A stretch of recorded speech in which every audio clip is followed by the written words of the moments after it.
Good morning, everyone in Taiwan.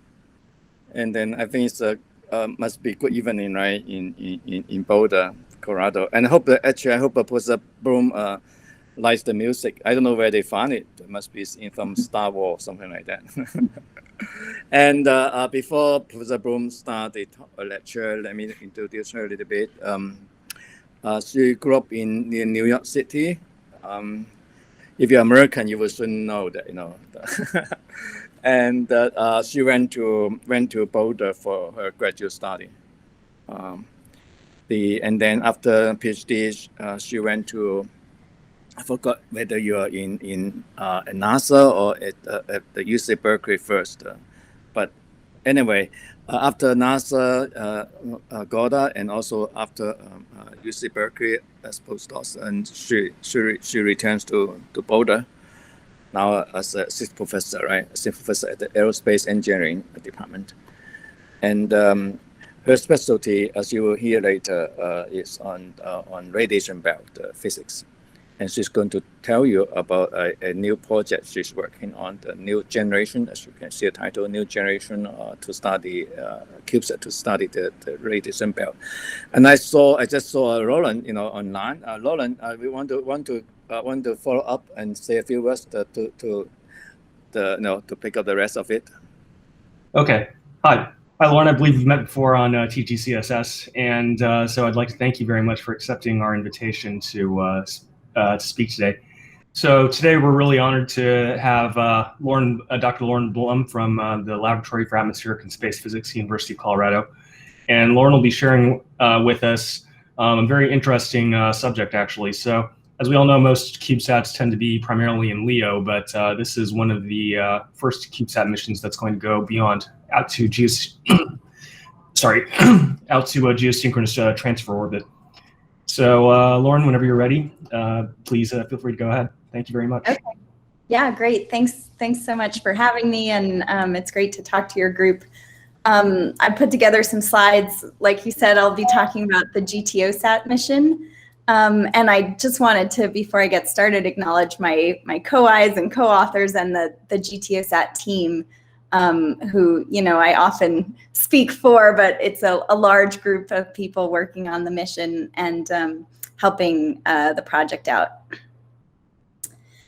So I also wasn't sure if you'd introduce me, and so I thought I'd introduce myself a little bit to this group and just highlight my background and my current research. And so, like you said, I'm an assistant professor at University of Colorado Boulder now.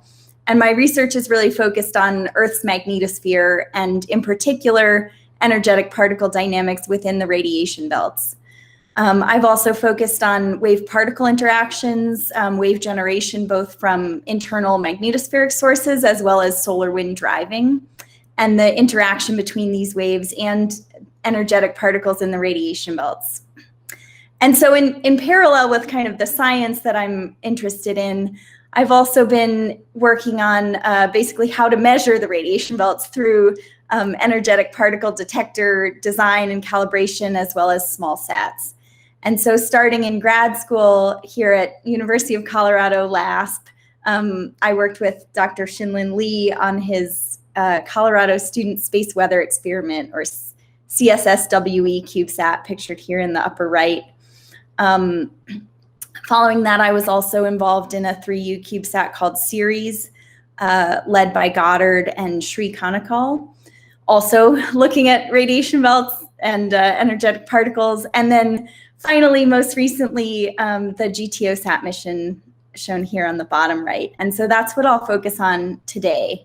And I think sometime in the future, hopefully you'll hear from Shinlin about some of his CubeSat work. So just some overall kind of high-level background. GTOSAT is a 6U CubeSat, and it was funded through NASA's HTIDES program. So it's at the time it was called the Low Cost Access to Space program, and it was funded for about $4.3 million. And like Lauren said, rather than orbiting in LEO, we're targeting a launch into geosynchronous transfer orbit, or GTO, and that's how we got the name. And so Like I mentioned previously, there's a large team of scientists, engineers, primarily at NASA Goddard, but also at Aerospace Corporation, here at Colorado, at Johns Hopkins APL, and University of Iowa, helping get this mission together. And so there are three kind of primary objectives of GTOSAT. The first is science, so to study the energy and pitch angle dependent dynamics of Earth's outer radiation belt. And then we also have these kind of secondary aims. One is space weather purposes, so to provide low latency monitoring of the outer radiation belt. And then finally, as more of a tech demo or pathfinder mission, to demonstrate the utility of CubeSats and smallsats for applications beyond low Earth orbit, and to enable more affordable constellation missions. And so throughout this talk, I'll kind of talk about each of these three, walk through the three mission objectives, starting with the science goals of the mission, and then moving into some of the details about the spacecraft bus, and finally some of the challenges we faced putting this mission together, flying in this high radiation environment. So some of the science background, the primary science objective of GTOSAT is to quantitatively understand the energy, pitch angle, and time-dependent dynamics of electrons in the outer radiation belt at Earth. And so NASA had a mission, the Van Allen probes, which were two twin spacecraft that also studied the Van Allen radiation belts in geotransfer-like orbits, so highly elliptical, low perigee, and then apogee was actually just inside geosynchronous orbit at 30,000 kilometers, or around 5.8 Earth radii. This mission launched in 2012 and provided a beautiful data set and measurements of the radiation belts through about mid-2019, when it ran out of fuel and was decommissioned. And so each of these satellites had a pretty comprehensive instrument suite. So electric and magnetic fields, DC as well as waves, and then ions and electron measurements spanning the full energy range from EV up to MEV energies. But with the decommissioning of the Van Allen probes, there is no longer a radiation belt monitor in the inner magnetosphere.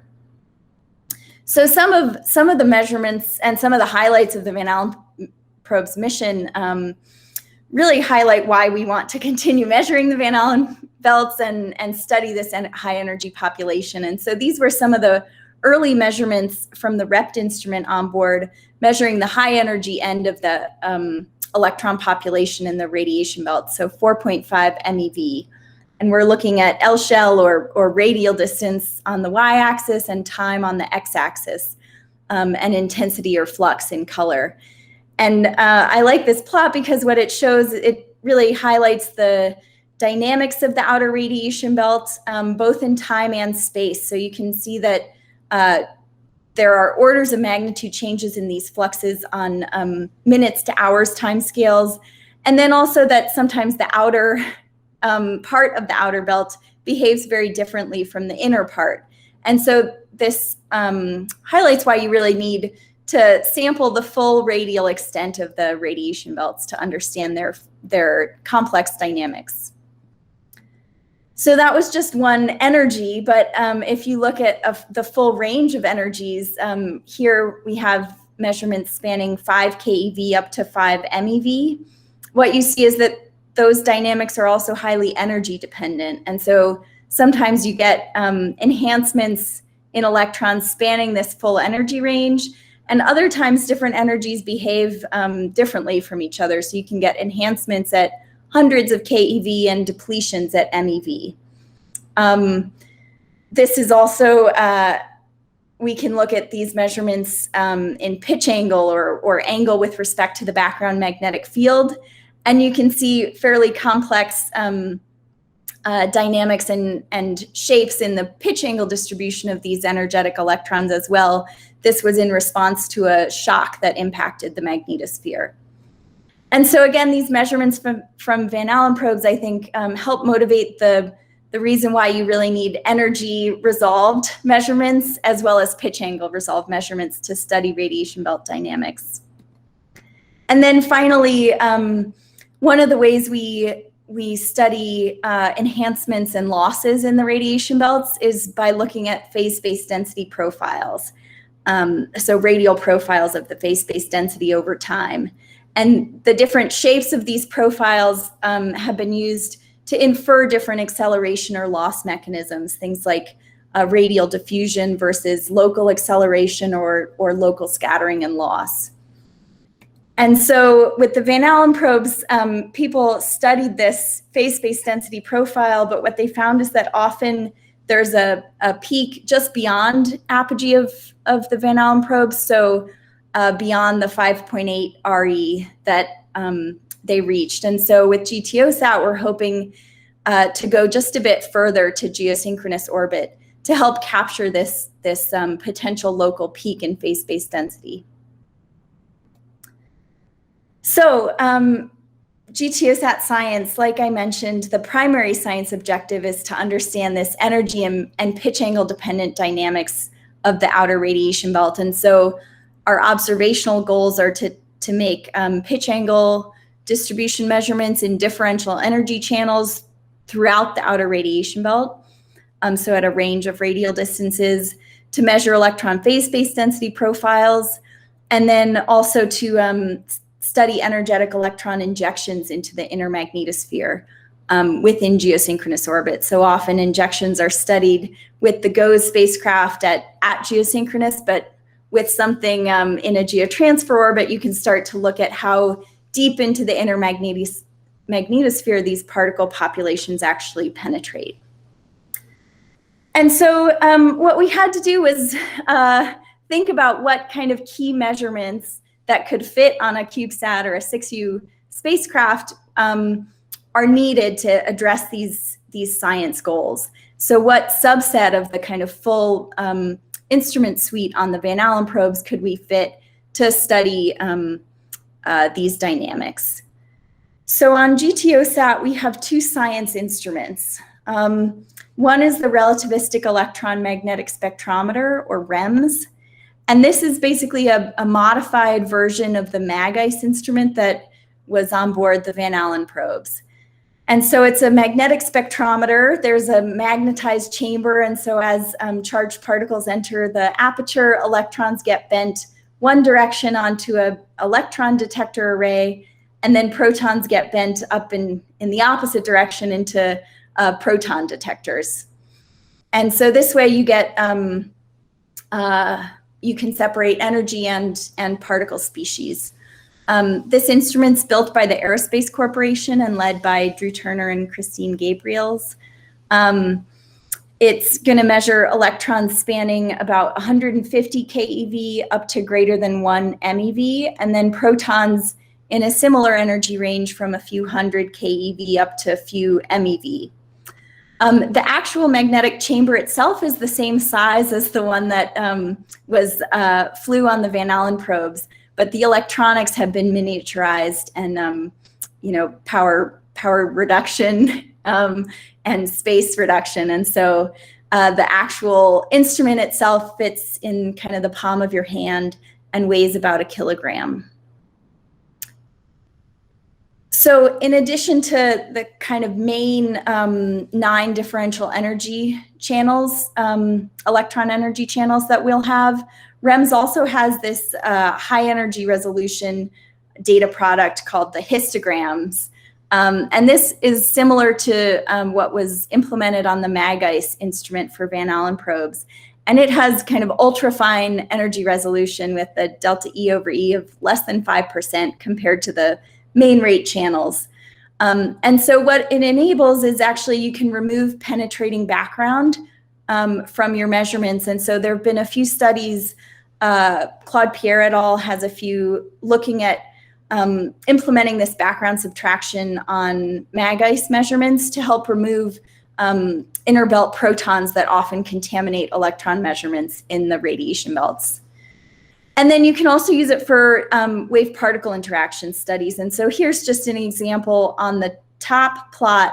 This is This shows the main rate energy channels from the MagIce instrument. And then the bottom one shows these histogram channels, and you can see how much finer the energy resolution is. And so we'll be collecting these histogram channels at a lower time resolution than the main rates, but you can make that trade-off of higher energy resolution for lower time. So the other instrument on board is a fluxgate magnetometer, and this is built by the planetary group at NASA Goddard, led by Jared Espley and Dave Shepard. It's a miniaturized version of the magnetometers that have flown on a number of different missions throughout the heliosphere, MAVEN, Juno, Parker Solar Probe, as well as the Van Allen probes, actually. And so this instrument has flown in much more severe environments than we plan to fly it in, so both temperature and radiation. The instrument itself, the sensor head, sits out on the end of a 4-segment deployable boom, and that puts it about 1 meter away from the spacecraft bus itself. And so this helps reduce contamination from the spacecraft out at the sensor head, so you can better measure the magnetospheric magnetic signatures rather than your spacecraft bus. The science goal for this magnetometer is really just to provide the background magnetic field so we can estimate pitch angles of the particle measurements that we're taking. But we will be sampling at 32 hertz.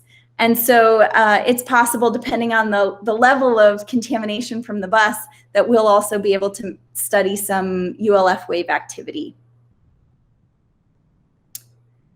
So the idea is to be a sun-pointed spinner, and this is similar to the Van Allen probes. So we have one face of the CubeSat plus 2 deployable solar arrays will point at the sun at all times, and then we'll spin at a nominal rate of 8 RPM. The magnetometer boom sticks out one end, and then the REMS instrument sticks out the other side of the CubeSat. And so as you spin, you scan a range of pitch angles, and that's what gives us the pitch angle distribution measurements. This also greatly simplifies the CONOPS, and so we don't have to point or slew to communicate with the ground or to make different measurements. We'll be sun-pointed and spinning throughout the entire mission. The idea is that when we're at perigee, we will downlink the bulk of our science data through the Near Earth Network, and this is a network of different ground stations run by NASA. But then throughout the rest of the orbit, we'll have a real-time beacon that will be transmitted to the ground through the TDRS network. And so this can provide some low latency measurements of the energetic particle environment for more real-time space weather monitoring. And the Van Allen probes had a similar kind of space weather beacon when they were operating that NOAA's Space Weather Prediction Center, or SWPC, developed a kind of experimental forecasting product, incorporating both the GOES measurements at geosynchronous orbit as well as Van Allen probes measurements throughout a range of radial distances. And this beacon or data product can be used for nowcasting as well as forecasting the radiation belts, but also for rapid spacecraft anomaly resolution, which is often desired. And these measurements from geotransfer orbit, like I said previously, really complement measurements, the current space weather monitoring measurements at geosynchronous orbit, because like you can see, the radiation environment at a fixed radial distance at geosynchronous can vary significantly from the actual heart of the radiation belts, which often occurs well inside geosynchronous orbit. And so these radial profiles can really provide a lot more information about the entire radiation belt and what's happening. So with that, I thought I'd transition a little bit to talk about the spacecraft bus itself. And there's a number of different approaches to building CubeSats that people take, particularly for the bus. One is to kind of build it all from scratch in-house. You can also buy full commercial buses that include everything, often even integration and testing and mission ops. And then you can do something in between of use some commercial components and then assemble it and test it in-house. And so for GTOSAT, we're mostly doing this kind of middle option where we're buying commercial off-the-shelf components or subsystems and then integrating them at Goddard, testing the system at Goddard and operating the mission through Goddard. We do have a few in-house developed boards or subsystems, in particular the command and data handling system, the CNDH was built at Goddard, as well as the special services card, which really kind of does the activities that are specialized to GTOSAT, things like deploying the magnetometer boom or sending the correct voltages to the different science instruments. But the rest of the subsystems are primarily COTS components. And so we bought the reaction wheels, you can see here, IMU, as well as sun sensors. The Vulcan S-band radio is what we're using with 2 patch antennas, one on either side of the CubeSat, which provide a roughly omnidirectional pattern. And so this helps us be able to stay sun pointing and not have to slew to communicate to the ground. We also have these 2 90-watt-hour battery packs that take up a lot of the volume and mass budget of the CubeSat. And then the REMS instrument is over here pointing out this way. And the magnetometer actually sits kind of on the bottom of the spacecraft within a cavity carved out of our base plate. And so it deploys out the bottom.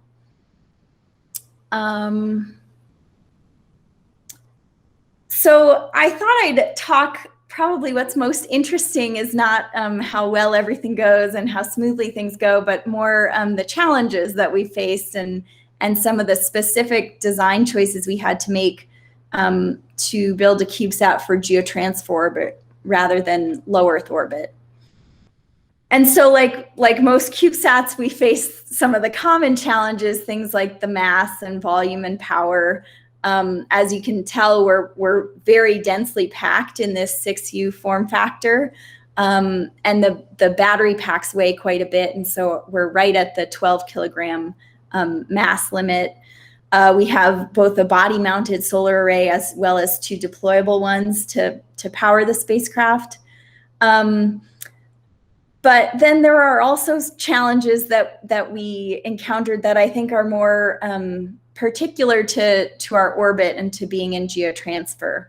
And so I'll walk through some of these and kind of highlight them in a bit more detail, but some of them are due to the variable eclipse times that you get in this highly elliptical orbit as it precesses around the Earth, the intense radiation environment that we have to withstand. It's both our science goal, but also damaging to the spacecraft itself. The variable altitude from the elliptical orbit actually makes the attitude control system design fairly complex. And then finally, we do need to re-enter and meet the 25-year orbit requirement. And so that was also a challenge that I'll talk about a bit. So maybe the first one, just the eclipse times. As you can tell, depending on where you actually launch into, the eclipse time of the orbit can be extremely long if your apogee is directly behind the Earth, over 2 hours, or it can be very short or even 0 if you're at some inclination. And this can change over time, and so you really have to design the spacecraft for kind of the worst case of both. And so this just shows how this eclipse time actually varies over time for different initial kind of orbital configurations or RANs. And so, you know, at some points you have this more extreme long eclipse, but then you can also have 0 eclipse following that. And so this is partly why we have those 2 large battery packs on board. We have to kind of design for this longest eclipse, even though we might not encounter it, or we might not encounter it for very long. And then the thermal design is also pretty challenging to have both withstand 2 hours of no thermal input as well as possibly zero eclipses. And so our thermal design is primarily passive. We do have a small heater on the batteries to keep them above 0 degrees C, as well as on both science instruments. But the rest of the spacecraft temperature is controlled mostly through different thermal coatings. We have different tapes with emissivities applied to the outside of the spacecraft. And then the backs of our deployable solar arrays are painted with this special white paint. And we also benefit from being a sun-pointed spinner. So you get pretty even solar input on the front of the CubeSat, and then the back of it acts as a radiator to dump the heat out. So radiation concerns are probably the biggest one that comes up. And so the 3 components that we had to design for are withstanding single event upsets, internal and external charging, and then also the total ionizing dose that you get from flying through the radiation belts. For single event upsets, where we could, we bought subsystems that were radiation tolerant, or use FPGAs that are radiation hardened. But for a lot of the COTS components for CubeSats, they are not very robust to radiation. And so what we have to do is kind of design the system assuming that we will have single event upsets and be able to recover from them. And so part of this is through part selection, but also a pretty thorough fault detection and correction system on board in our software, as well as a number of different watchdog timers. And so you can reset the CNDH board through the EPS or through a command from the radio from the ground. You can also reset the radio through the CNDH or the EPS, and you can reset the whole system as well.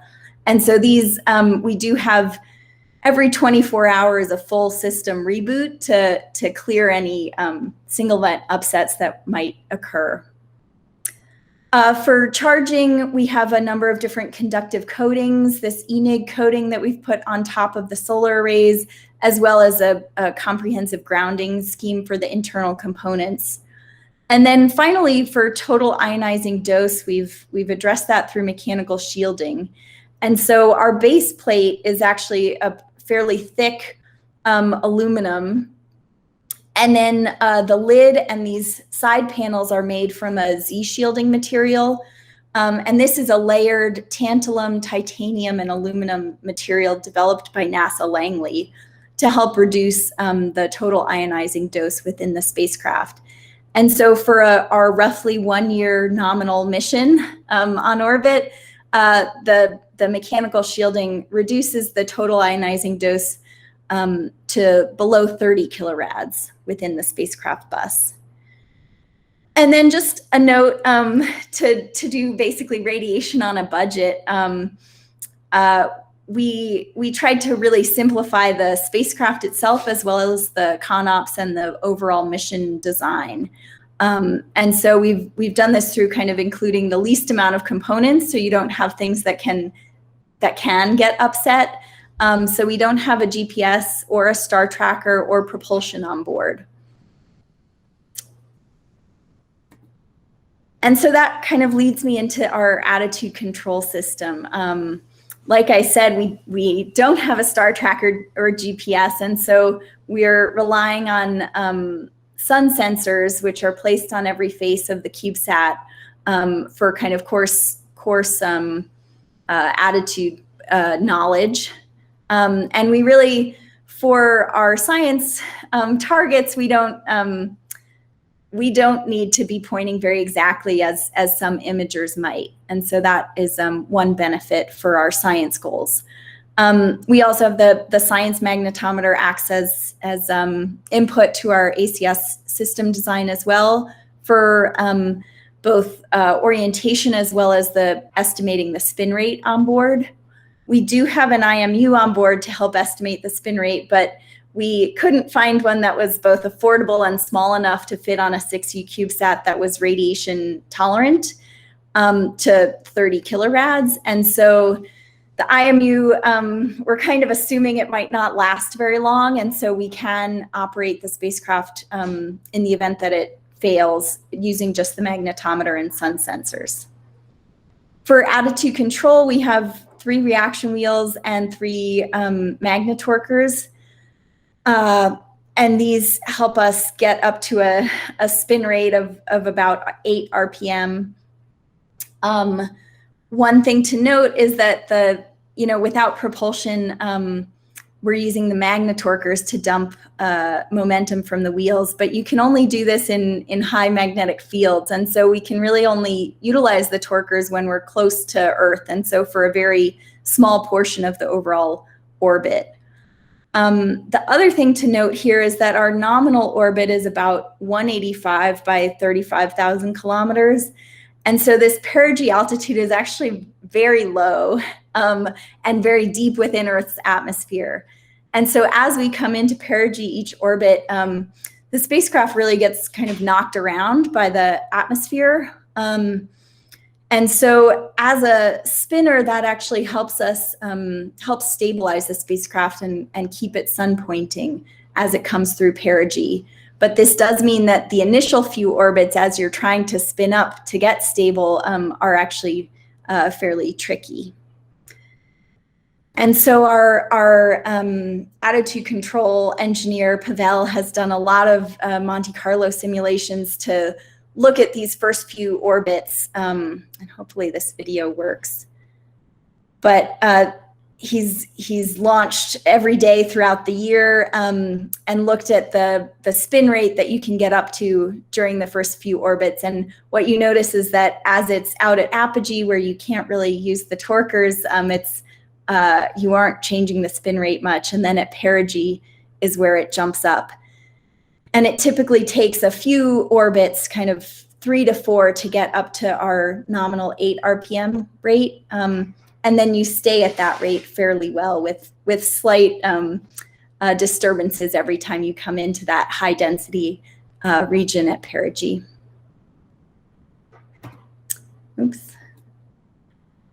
He's also looked at our sun pointing so that we can get power positive, especially on those first few orbits. We need to become sun pointing within about, I think, 30 degrees within 2 to 3 orbits to be power positive.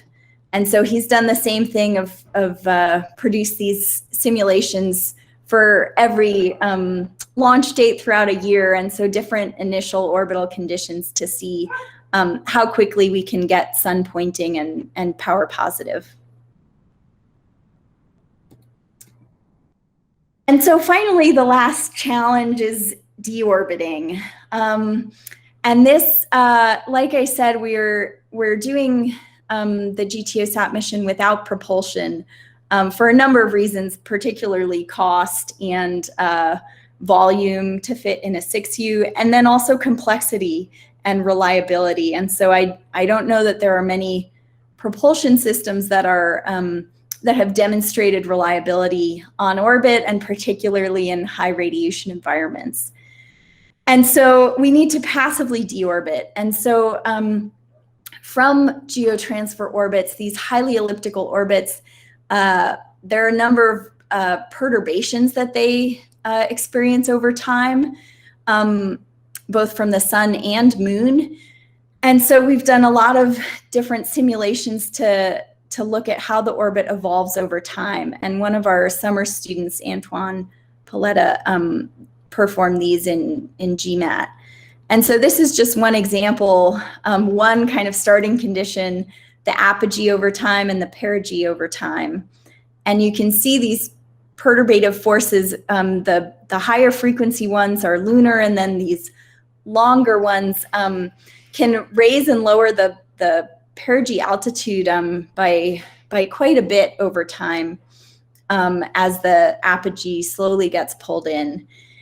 And one of the main drivers to whether this gets pulled out or pulled in is where your apogee is relative to the Earth-Sun line. And so if you look at this kind of cartoon orbit, when this line is in the green regions, here, for example, perigee gets pulled down closer to Earth and helps you deorbit. Whereas when it's in the yellow quadrants, this shaded region, for example, it actually gets raised. And so if you look at this, if you do this analysis for different orbital conditions, different launch dates, things like that, now he's looking at a fixed RAN, an argument of perigee, and a different launch date throughout a year. And what you can see is that during some periods, the actual mission lifetime is very short, less than a year even, while during some periods it lasts longer than 25 years. And so that doesn't meet the requirement that we need to do. And this is just why that is. So if you look, the top two panels again show the apogee altitude over time, and then the perigee altitude over time for 3 different launch dates, just a few days apart. And you can see the red and the black lines, the spacecraft re-enters well within 25 years, while the blue one, you get this apsidal resonance that actually pulls the perigee out to larger and larger altitudes and makes re-entry much further out in time. And so he's performed this analysis for all sorts of different start conditions. Here are some of the plots he produced with the lifetime of the orbit on the y-axis and then launch date on the x-axis. And then the color shows how that perigee is changing over time. And you can see these orbits where it turns yellow are these ones where you get pulled out and you won't re-enter within 25 years. Some of the other factors that play into this are, your initial conditions, your perigee and apogee altitude, your solar azimuth angle, or that angle between apogee and the sun when you launch, but then also the spacecraft surface area to mass ratio. And so through all this analysis, we've kind of constrained the acceptable launches for GTOSAT where we'll still meet requirements. And so this is some of that analysis done by another team member, Larry Kepko. And so again, it's different launch dates throughout a year and then different initial sun angles, and the color shows the lifetime of the mission. And what we found is at 185 kilometer perigee, you actually re-enter 92% of the time within 25 years. And a large fraction of that is actually within 1 year. And so this meets the requirement of being able to re-enter within 25 years to 90% confidence, which is what NASA requires. And so that's partly also why we're targeting this 185 kilometer perigee, despite the kind of added challenges it puts on our attitude control system. It also means that our mission actually, while we're targeting a 1-year mission, it might end up being well within that. And so we'll have to adjust kind of our commissioning and science goals based on the launch that we actually get as a secondary payload. So a little bit about our timeline and where we are now. We were selected for funding by NASA in around the middle of 2018. And then a few months later, we held our mission requirements review to help constrain the design of the spacecraft as well as the science instruments. About a year after that, we held a design review. And so typically you'd have a preliminary design review, a PDR, and then after that, a CDR to help try to streamline the process and not kind of overburden our team with paperwork and reviews and things like that. We held a combined design review where certain subsystems were, closer to CDR level and a few were closer to PDR level. This meant that the few subsystems that kind of lagged behind, in particular the attitude control system and the thermal design, we held a Delta design review for them about a year later, just to kind of finalize those designs and close them out. We just held our pre-environmental review a few weeks ago. We integrated the spacecraft this past spring and have done some kind of component and system level testing. And then the rest of this summer and early fall, we'll move into our environmental testing campaign. And then we're targeting being ready to deliver by October, November this fall. And we're still working with the CubeSat Launch Initiative, or CSLI, to identify or get manifest on a specific launch, but we have identified 2 or 3 that would work for our needs in kind of the 2022 timeframe.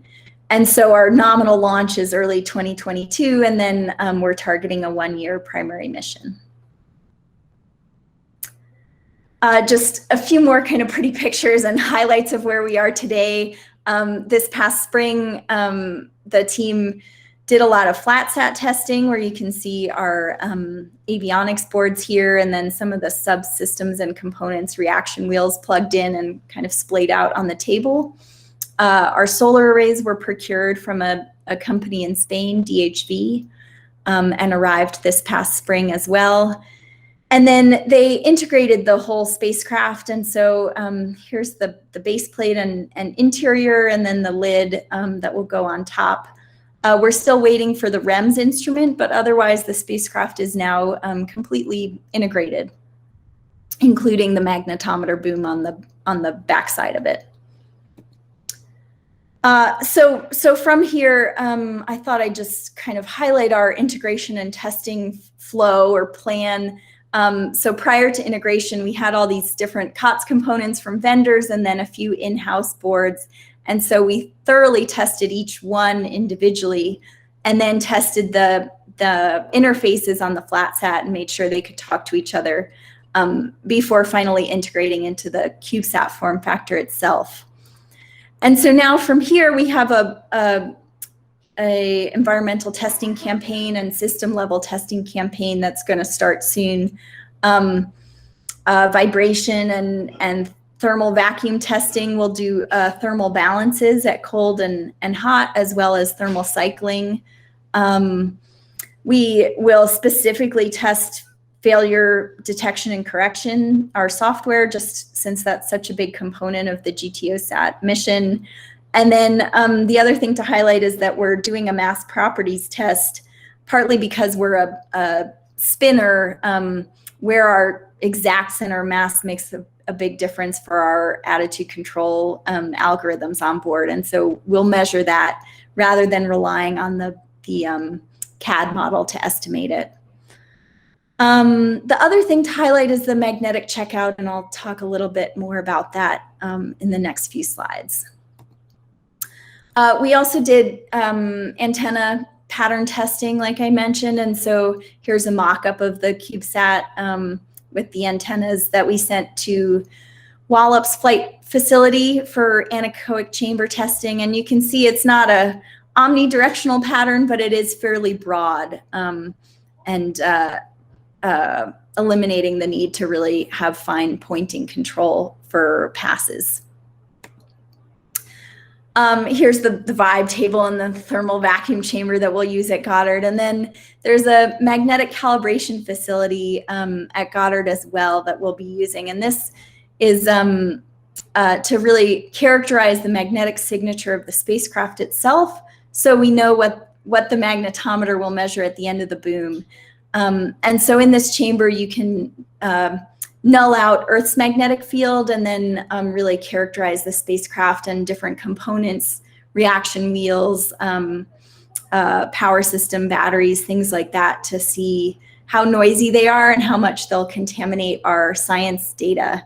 And hopefully we can either flag those or kind of calibrate it out in post-processing. And so just to sum up on the GTOSAT mission, hopefully I've shown that there's both a scientific as well as space weather need for future measurements from geotransfer type orbits. And so GTOSAT will provide these and act as a pathfinder for hopefully for future small sat based space weather monitors, as well as to enable more affordable constellation missions beyond low Earth orbit.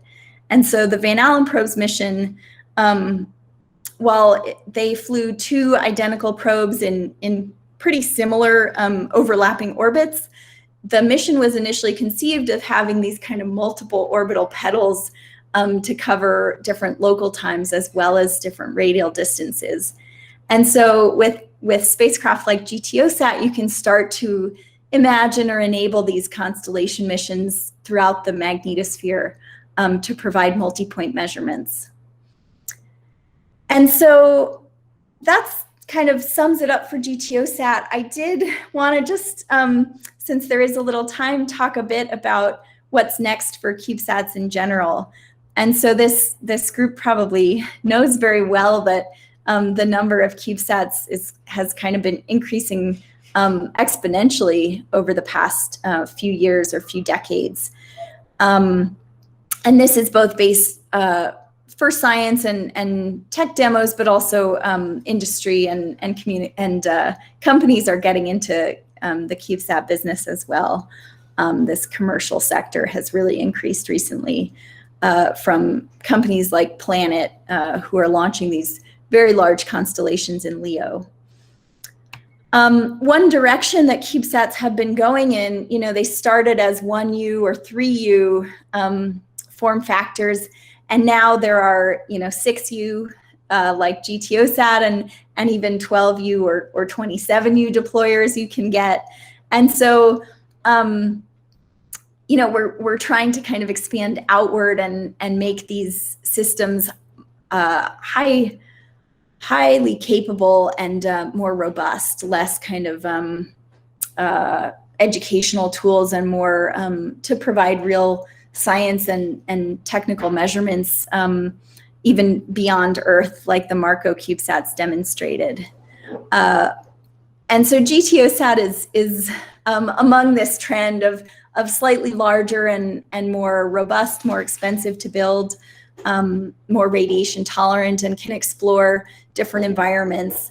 I did want to also mention that there's this other kind of direction things are going in of getting smaller and cheaper, even smaller and cheaper than the CubeSat form factor. And so things like ThinSats shown here on the left, this is 1U CubeSat basically, but sliced into different units. And so each one is a thinner disk. There's also these pocket cubes or even the kicksats. And so I think it's great to see that what came from the initial concept of this fixed form factor for CubeSats has really diverged into a lot of different branches that can meet a range of different needs, both the fast and cheap, as well as the higher reliability and more capable, the kind of educational university plus industry or space weather monitoring needs. But one thing to keep in mind is that each of these different versions of CubeSats means something different in terms of how much they'll cost, how long they take to build, how reliable they'll be. And so I think GTOSAT is just one branch of this, but I don't think it's the only direction that CubeSat should go in. And I like that we can use them for these more experimental high-risk applications, but also keep some of the kind of faster, cheaper educational tools involved. And so with that, maybe I'll stop there and open it up for any questions or discussion people have.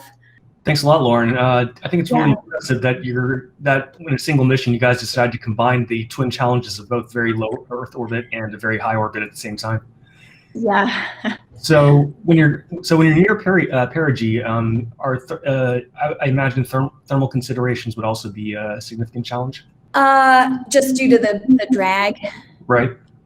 Yeah, it's compared to our other thermal challenges, maybe I'll just say that it was relatively less of a concern. Maybe that's a good way to put it. I think those long eclipses are what made the thermal design particularly challenging, because after 2 hours behind the Earth, it's really hard to keep anything within its operational bounds.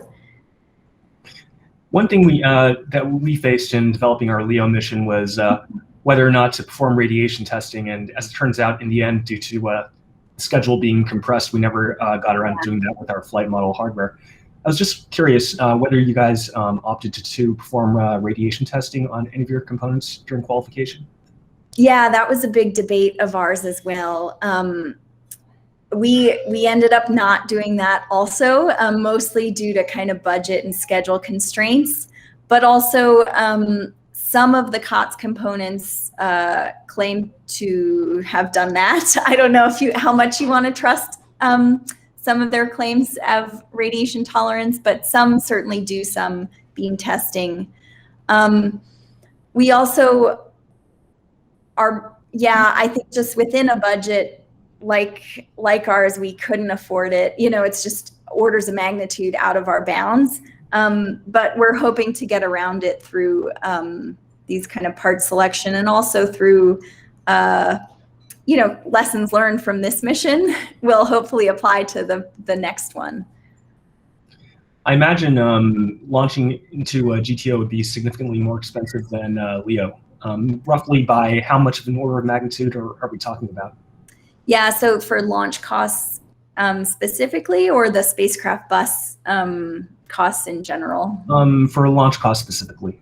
Yeah, so launch costs, it depends a little. If you go with a commercial launch, say it's around $300K for LEO 3U. It's looking more like a million-ish for to get to geotransfer on a commercial launch. There are NASA has some partnerships with the DoD, and so we have been looking into more free to us launch options as well. Okay. Thank you very much. And I'd like to open up the floor to any questions members of our audience might have. If you have any questions, please feel free to either raise your hand, speak up, or type them in the chat. This mission is concluded. What do you think the next step is that you guys will be taking in terms of lessons learned from this mission? Yeah, so my hope is next step would be a constellation like I showed here, to have these kind of multiple petals of geotransfer orbits. One of the real challenges with GTOSAT, but also with kind of CubeSats in general, is having to design the mission before you know your launch. And as a secondary payload, that's often the case. But I think a lot of the challenges that come up with that are kind of exacerbated when you're going to geotransfer rather than to LEO. And so this, dramatic difference in eclipse times, or in how the orbit evolves over time. I think ideally you would partner with a launch earlier in the mission design phase, and so you wouldn't have to kind of design for all these worst case scenarios, and could really target more realistic environments and orbital evolutions. So that, I think, if we do move forward and kind of do a constellation next, I think one of the things we'd work on earlier would be partnering with different launch providers to better constrain the launch parameters and the orbit parameters earlier in the mission design. Okay. We have a question from the audience. So from Professor Zhuang. Thank you for the wonderful presentation. How do you do integration when people are working from home due to COVID? Yeah, that's been a real challenge. I don't think I have pictures. So our initial timeline, we were supposed to be ready to deliver back in January. And so the schedule has definitely slipped due to COVID and remote work. We basically had no access to the lab last March through August. And so we used that time to really focus on software development, which could be done from home, developing procedures, test procedures, kind of plans, things like that, to try to make the most of the time we had. And then, starting in September, people were allowed in very limited conditions. So maximum 2 people per certain lab space. And so that is definitely a challenge as well, because it means a lot of the integration and testing work has fallen to a few members of our engineering team rather than getting kind of better distributed over a larger team, just because only 2 people can actually be in there testing at once. And so we've really had to rely on a few team members who have put in a ton of work and dedication. We've also set things up to be able to log in remotely to the system. And so if one person's in the lab monitoring the power supply and, making sure things look okay, someone can be sending commands from home and looking at the subsystem responses and kind of testing out the software and the test procedures that way. And so that's helped a little, but it's definitely been a big challenge and has delayed some of our schedule. Yeah, it's something we're starting to learn right now with our first major COVID outbreak here. So. Oh yeah, I mean, yeah, your timeline must be kind of reverse of what's been happening in the U.S., but especially just being flexible as things ebb and flow, because you don't really know when it'll get worse or get better. And so we've really had to kind of rearrange the order of the testing that we would do based on when things come in, and then also having components from all these different vendors around the world. Our solar arrays are from Spain, and our torquers and reaction wheels are from South Africa. And so it's kind of been interesting to see the kind of global supply chains and how they've been affected. We have another question from the audience. So what was the cost of the satellite bus? So the total mission cost so far is it's funded for a little over 4.3 million. Some of that is for instruments and science and kind of mission ops. And so I would say the bus hardware alone, just like buying these subsystems and components, was a little under $1 million. So probably $750K. And that's, I think, as you move to more radiation tolerant components, things just become much more expensive. And then engineering labor and time and things like that gets the bus itself to about 2.5 or 2.8 million. And then COVID has both delayed our schedule and also impacted some of the costs. And so, we've had to go out of house to fabricate some things that we're planning to build ourselves. And so I think the bus cost will probably be closer to 3 million by the time we complete things. What's the size of your development team? Is it primarily professional engineers or students involved? Yeah, so the engineering team is based at Goddard, and so it's mostly professional engineers, although the majority of them are pretty fresh out of school, and so kind of very early in their careers, I'd say. So while a lot of them aren't specifically students, they're kind of in the 2 years out of undergrad or a master's program. So I think we've faced a lot of the same challenges that teams working with students have. We've also gotten some student interns during the summers who help out. Like the orbital analysis was done by an undergrad student during the summer.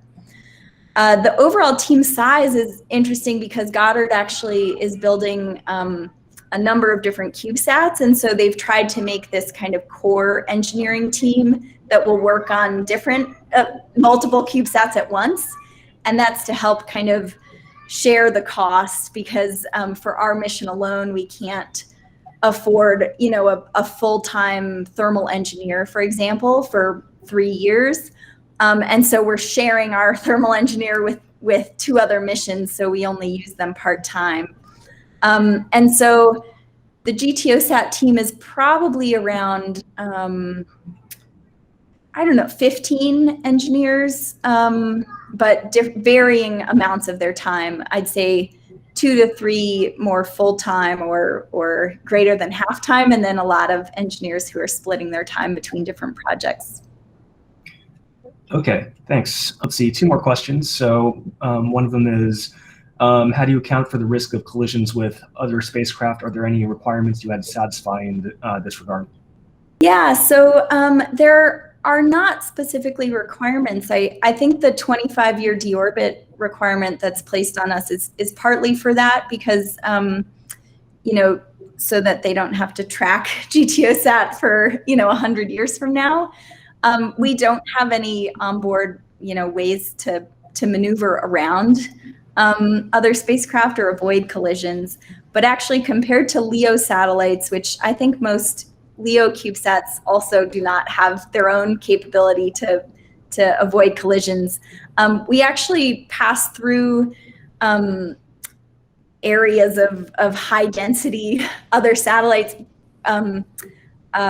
rarely. And so, the overall time spent at LEO, where there are many other satellites, is a very small fraction of our total orbit. And then one of the reasons, so some of the launch opportunities that came up were to super synchronous orbit. So you'd go, just apogee would be beyond geosynchronous, but there was some concern about collisions with geosynchronous spacecraft. And so for that reason, we have not targeted those launches as much.